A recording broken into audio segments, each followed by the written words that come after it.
সংসারে নিয়তি অনেক কিছু নির্ধারণ করে, যেমন প্রত্যেকটি জিনিসের সীমারেখা।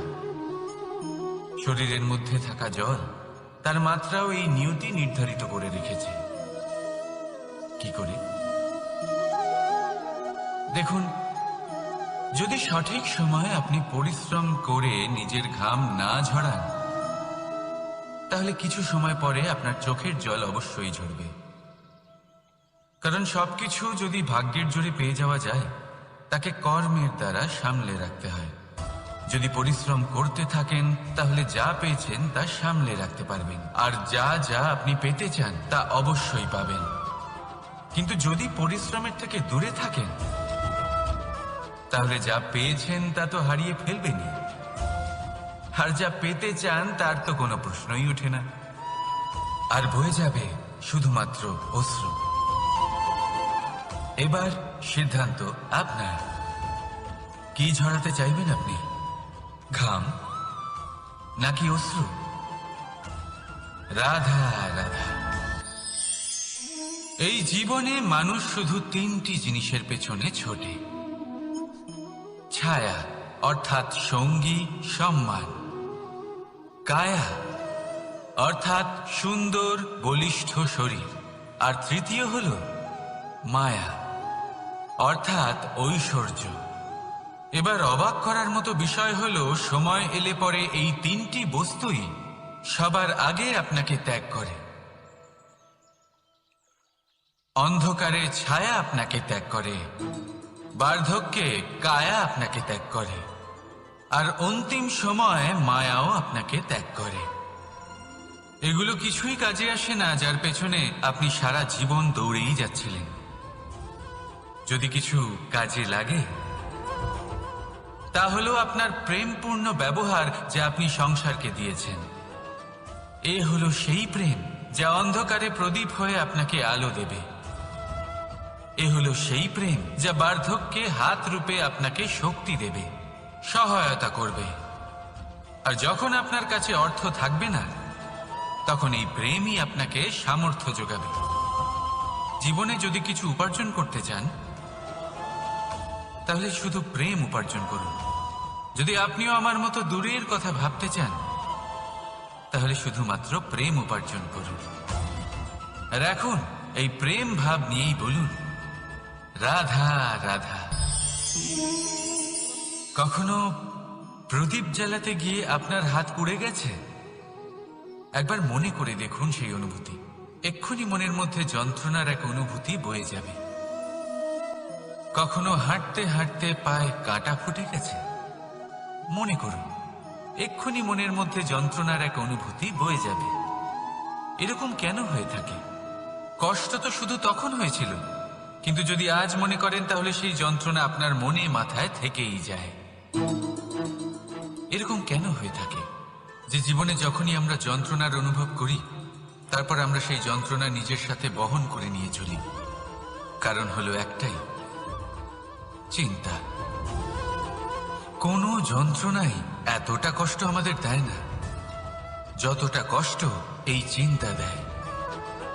তাহলে এই চিন্তা ত্যাগ করুন, আর ভাবুন যে কিভাবে নিজেকে সব সময় আনন্দে রাখা যায়। আর অতীতকাল এবং ভবিষ্যতের চিন্তা ছেড়ে দিন, এই বিষয়ে ভাবাই ছেড়ে দিন। শুধুমাত্র এটা ভেবে নিন যে আজ আমায় নিজেকে আনন্দে রাখতে হবে, যে করেই হোক। এটা করা শুরু করে দিন। তারপর আপনি দেখবেন আপনার কাল, পরশু, পরের সপ্তাহ, সমস্ত মাস, সমস্ত বছর, পরের বছর, সম্পূর্ণ জীবন আপনি শুধুমাত্র প্রসন্নতাই পাবেন। এবার আসুন এই প্রসন্নতার সাথেই বলুন, রাধা রাধা। কখনো ভেবে দেখেছেন আমরা জিহ্বার সাথে সাথে কান কেন পেয়েছি? এবার আপনি বলবেন, এ তো সহজ কথা, যাতে আমরা কথা বলার সাথে সাথে শুনতেও শিখি। এবারের আরো একটা গুরুত্ব আছে। আগে আমাকে বলুন, নিজের প্রশংসা শুনতে কার না ভালো লাগে? সবারই ভালো লাগে। এটাই হলো মূল কথা। যদি এই কান দিয়ে আপনি নিজের প্রশংসা শুনতে চান, তাহলে সর্বপ্রথম এই জিহ্বা দিয়ে অন্যের প্রশংসা করতে শিখুন। এবার প্রশংসার বিষয়ে একটা অত্যন্ত গুরুত্বপূর্ণ কথা আপনাদের বলি। কখনো যদি কারোর প্রশংসা আপনি করেন তাহলে সবার আগে সেই ব্যক্তির উৎসাহ বেড়ে যায়, আর তারপর নিজে যদি ভেবে দেখেন তাহলে নিজের মনেও সন্তুষ্টি আর প্রশান্তি চলে আসে। আর একবার যদি এই মন প্রশান্তিতে ভরে যায়, তারপরে কেউ প্রশংসা করুক বা না করুক কিচ্ছু যায় আসে না। সেই জন্য সবসময় অন্যের সম্মান করবেন, স্নেহ করবেন, প্রশংসা করবেন, সুখ ভাগ করে নেবেন।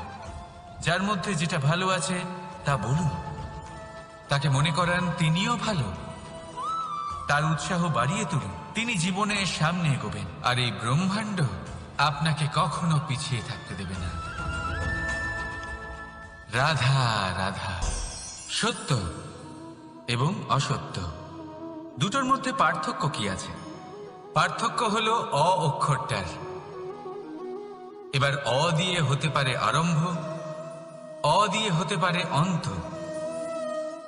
সত্য হলো সেটা যেখানে সমস্ত পথের আরম্ভ হয়, অসত্য সেটা যেখানে সমস্ত পথের শেষ হয়। এবার এরা চলতে হয়তো পারে না, কিন্তু তাও ছাপ রেখেই যায়। সত্য সেই ছাপ রেখে যায় যা একটা উজ্জ্বল উৎকৃষ্ট উদাহরণ হতে পারে, আর অসত্য সেই উদাহরণ তৈরি করে যা একটা কলঙ্কিত ইতিহাস তৈরি করে। এখন আপনি আগামী সময়ের জন্য কেমন ছাপ রেখে যাবেন, এই সিদ্ধান্ত পুরোপুরি আপনার। রাধা রাধা। চলুন একটা প্রশ্ন করি। কোনো মানুষকে জিজ্ঞাসা করবেন যে সে মূর্খ, অলস, বিবেকহীন, অসফল এইসব বিশেষণ দিয়ে নিজেকে পরিচিত করতে চাইবে? না। কাউকে জিজ্ঞাসা করুন আপনি কি মূর্খ? না। আপনি কি অসফল হয়েছেন? না। আপনি কি বিবেকহীন? না। এবার বলুন আপনি জীবনে মূর্খ ও বিবেকহীন হবার জন্য কোনো ভালো পরিকল্পনা বানিয়েছেন? উত্তর পাবেন না। কারণ কোনো পরিকল্পনা বানানো হয় না যাতে আপনি মূর্খ বা অসফল হন। মানুষ মূর্খ বা অসফল তখন হন যখন কোনো পরিকল্পনাই থাকে না। দেখুন, একটাই ছোট জীবন, তাকে স্থির করুন যাতে অনেক বেশি সংখ্যক মানুষকে আপনি জুড়ে রাখতে পারেন, অনেক বেশি শান্তি পেতে পারেন, অধিকতর সাফল্য লাভ করতে পারেন, বেশিরভাগ মানুষের পথপ্রদর্শক হয়ে তাদের মঙ্গল করতে পারেন। অসফল হয়ে বাড়িতে বসে থাকার চেয়ে ভালো হলো যে আপনি একটা পরিকল্পনা করে অসফল হন, কারণ তখন আপনার কাছে আরো একটা বিকল্প থাকবে, একটা নতুন পরিকল্পনা বানানো, তাকে সার্থক করা। কারণ এমন কোনো পরিকল্পনা তো অবশ্যই থাকবে যা আপনাকে আপনার লক্ষ্যে পৌঁছে দেবে, তাই তো? রাধা রাধা। সূর্য কারোর জন্য হলেন শক্তিদাতা ঈশ্বর, আবার কোনো প্যাঁচার জন্য হলো চোখ বন্ধ করে দেওয়ার মতো তীব্র আলো। নদী কারোর জন্য হলো তৃষ্ণা মেটানোর স্রোত, আবার কারোর জন্য বন্যারূপী বিনাশকারী আশঙ্কা। সাগর কারোর জন্য হলো নোনা জলের ভাণ্ডার, আবার কারোর জন্য অগন্তি প্রাণী জগতের সম্ভার। প্রশ্ন হলো প্রত্যেক ব্যক্তির জন্য প্রত্যেক অনুভূতি বা বস্তুর সারমর্ম আলাদা কেন হয়ে থাকে? যা কারোর জন্য হলো বিষ তা অন্য কারোর জন্য অমৃত কেন? যা কারোর জন্য অমৃত তা অন্যের জন্য বিষ কেন? উত্তর বড়ই সোজা।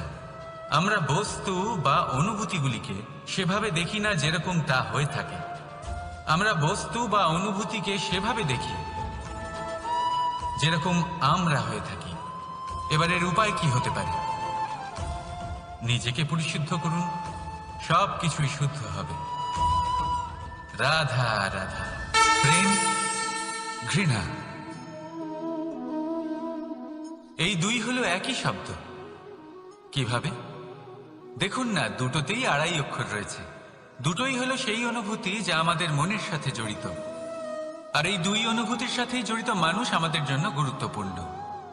পার্থক্য শুধু এটাই যে প্রেম পায় সম্মান আর ঘৃণাকে করা হয় অবজ্ঞা। এরকম কেন? কারণ প্রেম হলো সেই অনুভূতি যেখানে মানুষ সব কিছু দিয়ে দিতে চায়, সব কিছু লুটিয়ে দিতে চায়। সেখানে ঘৃণা হলো এমন অনুভূতি যেখানে মানুষ সবকিছু কেড়ে নিতে চায়, সবকিছু জিতে নিতে চায়। তাও প্রেমের অনুভূতি কখনো আপনাকে হারতে দেয় না, আর ঘৃণার অনুভূতি কখনো আপনাকে জিততে দেয় না। এবার কি করবেন আপনি? একটাই জীবন, ঘৃণার সাথে বাঁচবেন নাকি প্রেমের সাথে? আমি তো প্রেমকেই চয়ন করব। রাধা রাধা।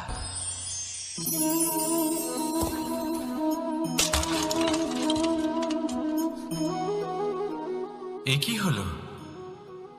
আমি আঘাত পেতেই এটা হাত থেকে পড়ে গেল কেন, ভেঙে গেল কেন? এবার আপনি বলবেন এরকমই তো হয়ে থাকে এই জীবনে, এই সংসারে। আঘাত লাগার পরে আমাদের হাতে যা থাকে তা পড়ে যায়, যা তৈরি হয় তা ভেঙেও যায়। কিন্তু এটা কি সত্যি? আপনাকে একটা কথা বলে রাখি, আঘাত পেয়ে পড়ে যাবার পরে সংসারের যে কোনো বস্তুই হাত থেকে পড়ে যাক না কেন, সাফল্য অবশ্যই আসে। যতই খারাপভাবে আপনি পড়ে যান, আপনি আঘাত পান, ভবিষ্যৎ অবশ্যই ভালো হবে। কারণ এই আঘাত, অসফলতা, এই অসুবিধা, এগুলো আমাদের এমন ভাবে পরিশুদ্ধ করে যেমন আগুন সোনাকে করে থাকে। সেই জন্য জীবনে শুধু সামনে এগোতে থাকুন, দৃঢ়তার সাথে এগোতে থাকুন, আর কখনো আঘাত পেয়ে পড়ে যেতে ভয় পাবেন না। কারণ এটা আসন্ন সাফল্যের সংকেত। আর সাফল্য তখনই আসবে যখন আপনি পড়ে যাবেন, যখন আপনি আবার উঠে দাঁড়াবেন এবং আপনি আবার জীবনে সামনে এগোতে থাকবেন। রাধা রাধা। সময় অত্যন্ত কঠোর প্রভু। আপনি অনেক লোককে এটা বলতে শুনে থাকবেন, আমার কাছে এত সময় নেই, এই কাজে আসলে অনেক সময় লেগে যাবে, এই বিষয়ে ভাবার জন্য আমার সময় লাগবে। আচ্ছা, আমি আপনাকে একটা কথা বলে রাখি, যদি আপনি এটা নিশ্চিত করার জন্য বেশি সময় নিয়ে ফেলেন যে আপনার কি করা উচিত, তাহলে সময় এটা নিশ্চয়ই করে নেবে যে আপনার সাথে কি করা যেতে পারে। কারণ এই সময় এ কিন্তু অত্যন্ত কঠোর। যতক্ষণ আপনার সাথে রয়েছে এর সমাদর করতে শিখুন, এর সম্মান করতে শিখুন, এর সদ্ব্যবহার করতে শিখুন। যদি এরকম না করেন তাহলে এই সময়ের নিজেকে আর আপনাকে বদলাতে অধিক সময় লাগবে না। তাহলে আসুন, এবার সময় এসে গেছে ভালোবেসে বলার রাধা রাধা। এই পাথর দেখছেন আপনি, নদীর তলদেশে পাওয়া যায়। প্রয়াস করতে থাকে যাতে নদীর জল প্রবাহকে আটকাতে পারে। আটকাতে কি পারে? কখনোই নয়, বরং তার ধারালো কোণাগুলো মসৃণ হয়ে যায়। এবার এ থেকে কি শিক্ষা পাওয়া যায়? এর থেকে এটাই শিক্ষা পাওয়া যায় যে ব্যক্তি দৃঢ়তার সাথে জীবনে শুধু আগে এগোতে থাকেন না থেমে, তিনি না শুধু নিজের লক্ষ্য প্রাপ্তি করতে পারেন, বরং নিজের পথের সমস্ত বাধার অস্তিত্বই পাল্টে দিতে পারেন। তাহলে আপনি কি হতে চাইবেন? সেই ব্যক্তি যিনি নিজের বাধাকে দূরে ঠেলে আগে এগোতে পারেন, নাকি সেই ব্যক্তি যিনি অন্য কারোর পথে বাধা হয়ে থেকে তার নিজের অস্তিত্বই হারিয়ে ফেলেন? সিদ্ধান্ত হলো আপনার। রাধা রাধা।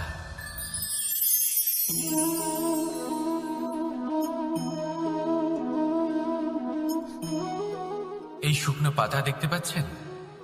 এটা কখনো গাছের ডালে ছিল, সবুজ তরতাজা, বৃক্ষকে পুষ্টি দান করত। কিন্তু যেই এটা শুকিয়ে গেল, যেই ও পুষ্টি সরবরাহ করা বন্ধ করে দিল, ওকে ফেলে দেওয়া হলো। এবার আপনি বলবেন এটাই তো হলো সত্যি, এটাই তো হলো সংসারের তিক্ত সত্যি। এই সংসার ততক্ষণ পর্যন্তই আপনাকে নিজের সাথে রাখবে যতক্ষণ আপনি নিজেকে উপযুক্ত বানিয়ে রাখতে পারবেন। আমি এটা বলবো না যে এটা হলো মিথ্যে, কিন্তু এটা অবশ্যই বলবো যে এটা সম্পূর্ণ সত্যি নয়। সম্পূর্ণ সত্যি হলো এটাই যে যদি আপনি চান তাহলে চিরকালের জন্য সংসারকে পুষ্টি দান করতে পারেন, আর চিরকালের জন্য সংসার আপনাকে নিজের সঙ্গে রাখতে পারে। কিভাবে? এই শুকনো পাতার উদাহরণই আপনাকে দিচ্ছি। এই শুকনো পাতা প্রথমে টুকরো হবে, তারপরে বৃষ্টির জলের সাথে গলে যাবে, তারপর সার হবে, তারপর সেই বৃক্ষের গোড়াতেই সমাহিত হবে, একটা নতুন অঙ্কুরকে একটা নতুন জীবন দেবে। তাহলে আপনি ভাবুন আপনি নিজের জীবনের সাথে কি করতে চান। যদি কখনো আপনি পড়ে যান, অসফল হয়ে থাকেন, তাহলে আপনি কি এই উৎসাহ হারিয়ে ফেলবেন, নাকি আবার উঠে দাঁড়াবেন আর আবার এক নতুন সংসারের রচনা করবেন? সিদ্ধান্ত আপনার। রাধা রাধা। আপনার জীবনে অর্ধাঙ্গিনীর ভূমিকা কি হতে পারে? আপনি বলবেন সেরকমই যেমন আমার জীবনে রুক্মিণীর ভূমিকা। এটা সত্যি, কিন্তু এটাও সত্যি কথা যে আমার আর রুক্মিণীর এই সম্পর্ক তাকে আরো গভীর করার জন্য অত্যন্ত প্রয়োজনীয় হলো আমরা প্রথমে বন্ধু হই। একজন ভালো স্বামী বা স্ত্রী হবার প্রথম পদক্ষেপ বন্ধুত্ব, অর্থাৎ সখা প্রেম। যতক্ষণ না এক স্বামী স্ত্রী নিজেদের সম্পর্কে বন্ধুত্বের মাহাত্ম্য বুঝতে পারবেন না, ততক্ষণ এই সম্পর্ক যেন অপূর্ণ থেকে যাবে। আর তারপর এই সম্পর্কে জন্ম নেয় সেই অনুভূতি, যেমন অধিকার, যেমন অভিমান। এই দুই ভাবনা যা এই সম্পর্ক ভাঙার প্রথম পদক্ষেপ হয়ে থাকে। সেই জন্য নিজের দাম্পত্য জীবনে অধিকার ফলানোর আগে নিজেকে জিজ্ঞাসা করুন, আপনি কি আপনার জীবনসঙ্গীর সব থেকে ভালো সখা হতে পেরেছেন? সম্পর্ক আরো উন্নত হবে। রাধা রাধা। বিবাহ। একজন নারীর জীবনে বিবাহের গুরুত্ব কতটা? আসুন আমরা কথা বলি রুক্মিণীকে নিয়ে। একজন নারী যিনি পবিত্র মানসিকতা নিয়ে কাউকে ভালোবেসেছেন, তাকে বিয়ে করতে চেয়েছেন। এবার বিয়ে মানে কাউকে পাওয়া, মানে কারোর হাত ধরে আগামী সমস্ত জীবন তার সাথে কাটিয়ে দেওয়া। এবার আমার হাত ধরে রুক্মিণী বিয়ের সুখ তো নিশ্চয়ই পেয়েছে, কিন্তু ওর এই প্রেমের যাত্রা এর অন্ত হলো না, বরং তা শুরু হলো। এবার রুক্মিণীর জীবনে সেই অধ্যায় শুরু হয়ে গেছে যেখানে ওকে সেই মানুষকে বুঝতে হবে যার হাত ধরে সমস্ত জীবন অতিবাহিত করার সিদ্ধান্ত নিয়েছে সে। এবার এরকম একটা সময় প্রত্যেকের জীবনে এসে থাকে। প্রত্যেকের মানে আপনারও। আপনার জীবনেও এমন এক সময় আসবে, তার জন্য তৈরি থাকুন। নিজের মনে যা যা বিকার আছে তা কোথাও ত্যাগ করে আসুন, আর পরিশুদ্ধ ভালোবাসা দিয়ে, পবিত্র মন দিয়ে নিজের জীবন সাথীকে বোঝার চেষ্টা করুন, কোনো আশা না রেখে। যদি এরকম করতে পারেন তবেই কঠিন পরীক্ষায় উত্তীর্ণ হবেন, নয়তো নয়। রাধা রাধা। অনেকে আমাকে অনেকবার জিজ্ঞেস করেছেন যে কানাই, রুক্মিণী হলো তোমার অর্ধাঙ্গিনী, তাহলে কেন ওর এই যাত্রা এত কঠিন হলো? কেন তোমার এই অগাধ অখণ্ড ভালোবাসা পাওয়ার জন্য ওকে এত কঠিন পরীক্ষার সম্মুখীন হতে হলো? আসুন আমি আপনাকে একটা কথা বোঝাই। অগাধ অখণ্ড ভালোবাসার এই পথ তা তো কঠিনই হবে। এবার এরকমই এক যাত্রা করতে হয়েছে রুক্মিণীকে, পরিশুদ্ধ ভালোবাসা বুঝতে পারার যাত্রা। এমন ভালোবাসা যা কিনা ক্রোধ, ভয়, মোহ, অধিকার, অহংকার, হিংসা এই সমস্ত বিকারের ঊর্ধ্বে। এবার এই যাত্রায় ওকে সাহায্য করবে রাধা। আর শুধু তাই নয়, আমি আপনাকে বলি, সংসারের প্রত্যেক নারী এই যাত্রা করে থাকেন। এবার যে নারী এই যাত্রার শেষ পর্যন্ত পৌঁছতে পারেন, তিনি এক উচ্চ স্তরে পৌঁছে যেতে পারেন, যেখানে তাকে বলা হয় অর্ধাঙ্গিনী। রাধা রাধা। সমস্যা এবারে বলুন, সমস্যা কার জীবনে নেই? প্রত্যেকের জীবনে সমস্যা থাকেই। হ্যাঁ, ঠিক আছে, জীবন আছে যখন, তখন সময়ের সাথে সমস্যাও আসবে। কিন্তু প্রত্যেক সমস্যাই কি সময়ই নিয়ে আসে? না, আপনি সমস্ত সমস্যার দায় সময়কে দিতে পারেন না। বেশিরভাগ সমস্যা তো এমন হয়ে থাকে যাদের আমরা নিজেরাই ডেকে আনি। হে সমস্যা, এসো, আমি তোমার জন্য অপেক্ষা করছি। কিভাবে? এবার এটা নির্ভর করছে আপনার হ্যাঁ বা না এর ওপরে। বেশিরভাগ সমস্যাই এই জন্য আসে যেহেতু আমরা বারবার হ্যাঁ বলতে থাকি, আর বেশিরভাগ সমস্যা এই জন্যই আসে যেহেতু আমরা সঠিক সময় না বলতে পারি না। সেই জন্য না ভেবেচিন্তে কোনো কথা বা কোনো প্রস্তাবের সমর্থন করলে তা আপনাকে খুব বড় বিপদে ফেলে দিতে পারে। সেইখানেই কখনো না না বলতে পারা তা আপনাকে তার থেকেও বড় বিপদে ফেলে দিতে পারে। তাই মনে রাখবেন, এই অত্যন্ত জরুরি শিক্ষা। সব সময় খুব ভেবেচিন্তেই হ্যাঁ বলবেন আর দৃঢ়তার সাথে না বলবেন। আর বিশ্বাস করুন, আপনার জীবন অত্যন্ত সুখময় হয়ে যাবে। তাহলে আসুন আমার সাথে ভালোবেসে বলুন, রাধা রাধা। সাফল্য, সাফল্য এই পৃথিবীতে কে না পেতে চান? প্রত্যেক মানুষ চান যেন সাফল্য নিজে এসে তার কাছে ধরা দেয়। এবার সাফল্য তাদের কাছে এসে ধরা দেয় যারা নিজের পা ধরাতলে রেখে চলেন, যারা স্বপ্নের জগতে বিচরণ না করে বাস্তবের মাটিতে পা রেখে চলেন এবং তাও দৃঢ়তার সাথে। সাফল্য তারা পান না যারা বাড়িতে বসে বসে শুধু স্বপ্ন দেখেন। সাফল্য নিজে থেকে তাদের কাছেই আসে যারা নিরন্তর চেষ্টা করেন, যারা পরিশ্রম করেন আর নিজের এই জীবনকে অন্যের কাছে সফল করে দেখান। তাহলে সিদ্ধান্ত হলো আপনার। সফল সবাই হতে চান, স্বপ্ন সবাই সার্থক করতে চান। স্বপ্ন তখনই সার্থক হয় যখন পরিশ্রম করবেন, আর সাফল্য তখনই আপনার সাথে থাকবে যতক্ষণ আপনি বিনম্র থাকবেন। তাহলে আসুন আমার সাথে ভালোবেসে বলুন, রাধা রাধা। এই পুষ্প দেখতে পাচ্ছেন আপনি? কি সুন্দর এই পুষ্প। সবাই চায় এরকম কোনো এক পুষ্প সে নিজের করে নেবে, নিজের কাছে রাখবে। এবার ভাবুন, এই পুষ্প যে সম্মান পায় তা কিসের জন্য পায়? শুধু কি তাকে সুন্দর দেখতে বলে? আসুন আপনাকে একটা কথা বোঝাই। এই ফুল যখন গাছে থাকে তখন এই রূপ আমাদের আকর্ষণ করে। এই ফুল দিয়ে যদি আপনি মালা বানান, কোনো মূর্তিতে দেন, তাহলে তা সম্মানের নিদর্শন হয়। এবার এই ফুলই যদি আপনি বিছানাতে ছড়িয়ে দেন, তাহলে সেই দৃশ্য দেখে সেই সুবাসে আপনার মন পুলকিত হয়ে ওঠে। কিন্তু ভাবুন, এই পুষ্পই যদি আপনি চিতায় সাজান, তাহলে এই পুষ্পকে আর কেউ সম্মান করে না।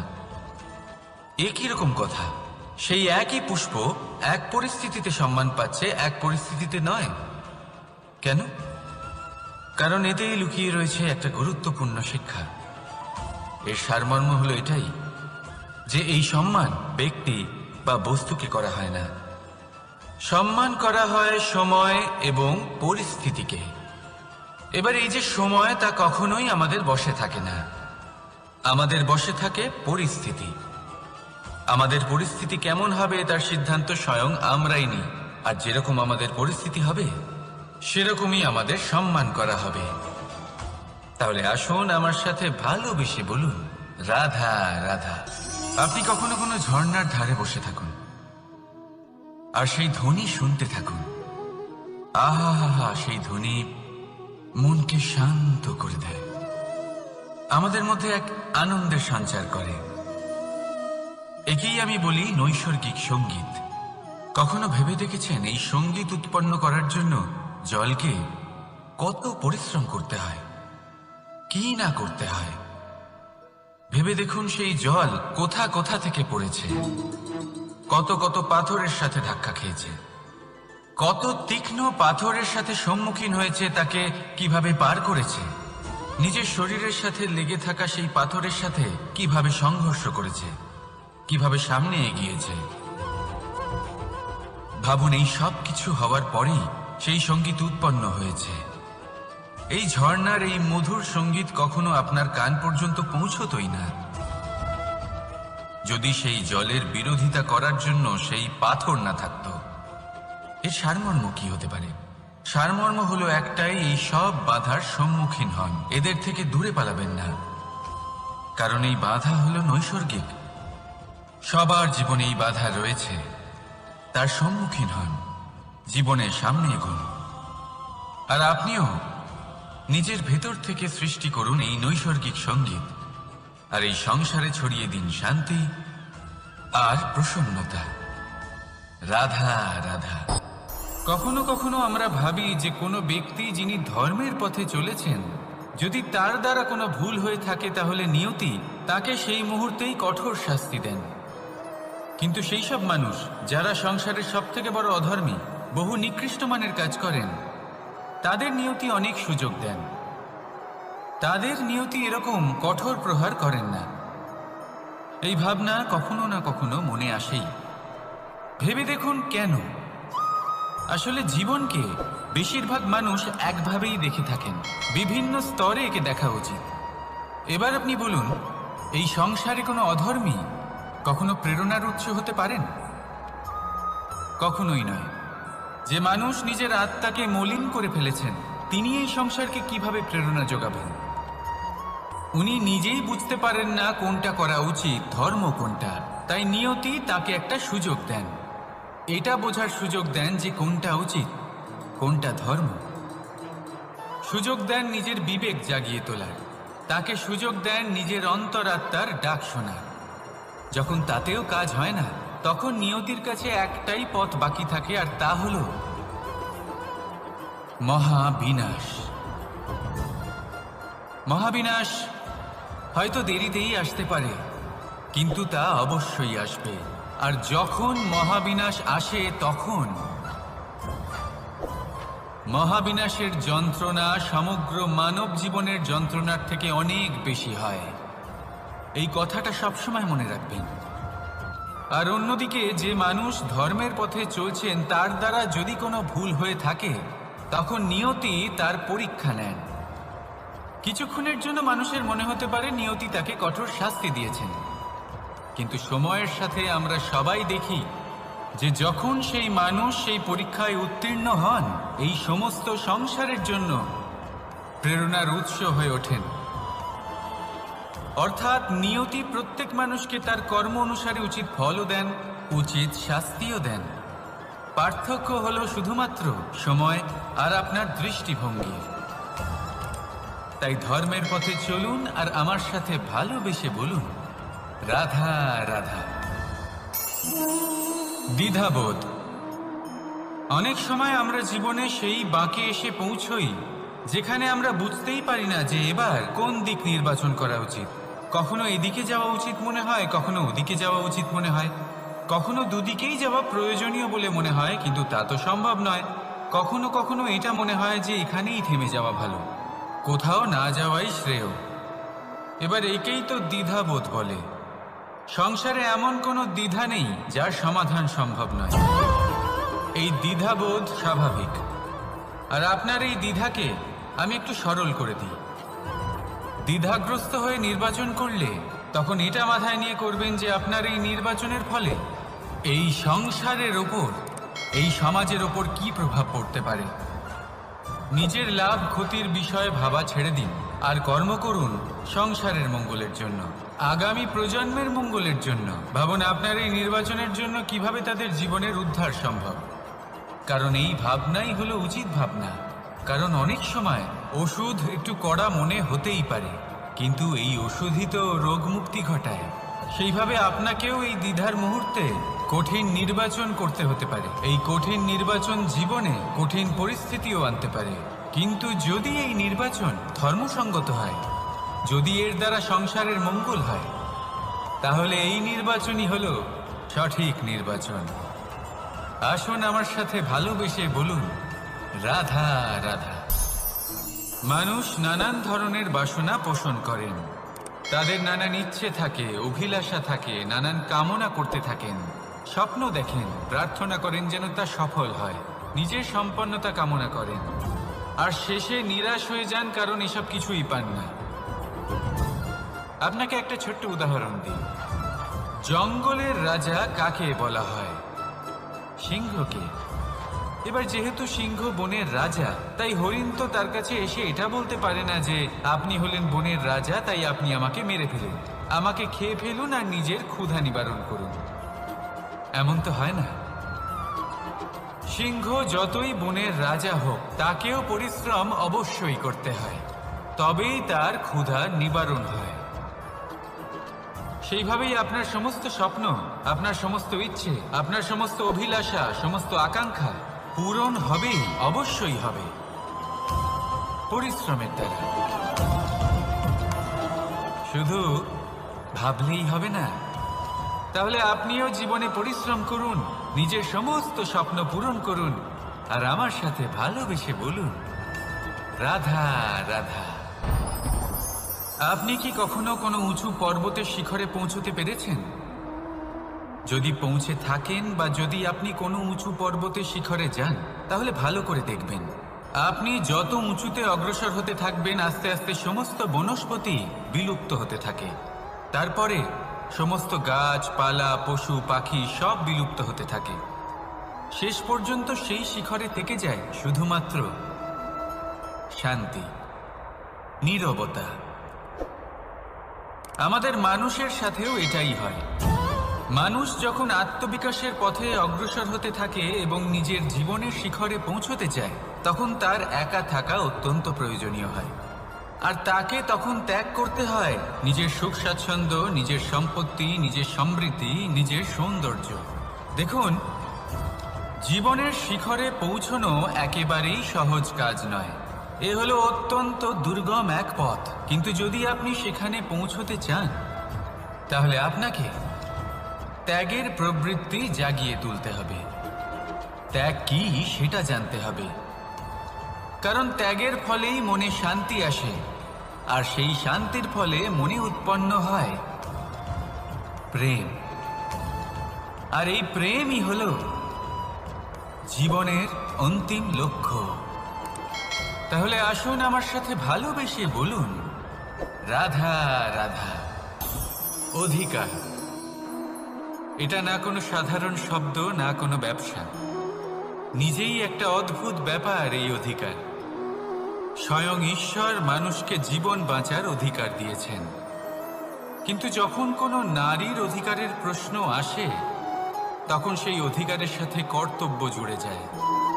এবার নারীর অনেক অধিকারের মধ্যে একটা অধিকার হলো নিজের স্বামী নির্বাচন করা। নির্বাচন করা কে হবে তার অর্ধাঙ্গ, এমন একজন ব্যক্তি নির্বাচন করা যিনি নিজের সাথে, নিজের স্ত্রীর সাথে, সমগ্র পরিবারের সাথে এই সমগ্র সমাজের পরিস্থিতিকে উন্নত করতে পারেন। তাহলে ভাবুন, নিজের জন্য স্বামী বেছে নেওয়া কত বড় অধিকার, আর যোগ্য স্বামী বাছা তার থেকেও বড় কর্তব্য। তাই নারীর অধিকারের সাথে যখন কর্তব্য শব্দ জুড়ে যায়, অধিকার নামক শব্দের মাহাত্ম্য আরো বেড়ে যায়। আপনিও নিজের জীবনে নিজের অধিকারের সাথে কর্তব্যকে জুড়ে দেখুন। যদি এরকম করেন, তাহলে সমস্ত স্বপ্ন পূর্ণ হবে, আর মন প্রসন্ন হয়ে বলবে, রাধা রাধা। কর্ম, কর্ম সর্বদাই শান্ত মনে করুন। ভিতের সেই ইটের মতো করুন যে শান্তভাবে 7 হাত গভীরে অবস্থান করে। সবার চোখ যায় শিখরের সেই পতাকার দিকে, কিন্তু শিখরে থাকা সেই পতাকা প্রতীক হলো ভিতের মধ্যে থাকা সেই ইটের শক্তি, যে শান্ত মনে নিজের কাজ করে গেছে। তাই এইভাবেই নিজের কর্ম করুন শান্ত মনে, সন্তোষ ভাব নিয়ে। কলরব যা করার তা আপনার সাফল্যকে করতে দিন, কারণ যখন সাফল্যের এই জয় জয়কার চারিদিকে ছড়িয়ে পড়ে, তখন কর্মের এই মৌনতা আরো শক্তিশালী হয়ে ওঠে। তাহলে আসুন আমার সাথে ভালোবেসে বলুন, রাধা রাধা। পরীক্ষা এমন একটা শব্দ যেটা শুনে সংসারের বেশিরভাগ মানুষই ভয়ভীত হয়ে পড়েন। কারণটা কি? অসফলতার ভয়। পরীক্ষা এই শব্দের যদি আমি অন্য দিকটা দেখাই, তার তাৎপর্য এই নয় যে আপনার দুর্বলতা সবার সামনে তুলে ধরবে। এটা তো হলো সেই যুক্তি যা আপনার বল, সাহস, শক্তিগুলি সবার সম্মুখে তুলে ধরবে। আগে হ্যাঁ, এটাই হলো সেই যুক্তি। আপনি নিজেই কখনো দেখবেন পরীক্ষার সময় আপনার অন্তরের অনেক গুণ বাইরে বেরিয়ে আসে। এমন কোনো শক্তির উদ্ভব হয় যার বিষয়ে আপনি নিজেও জানতেন না, ঠিক কিনা? তাই এই পরীক্ষাকে কখনো ভয় পাবেন না। বিশ্বাসের সাথে নির্ভীক হয়ে এটার সম্মুখীন হন। দিনের শেষে এই পরীক্ষা শুধুই আপনাকে উজ্জ্বল করবে, আপনাকে আরো শ্রেষ্ঠ করে তুলবে। তাহলে আসুন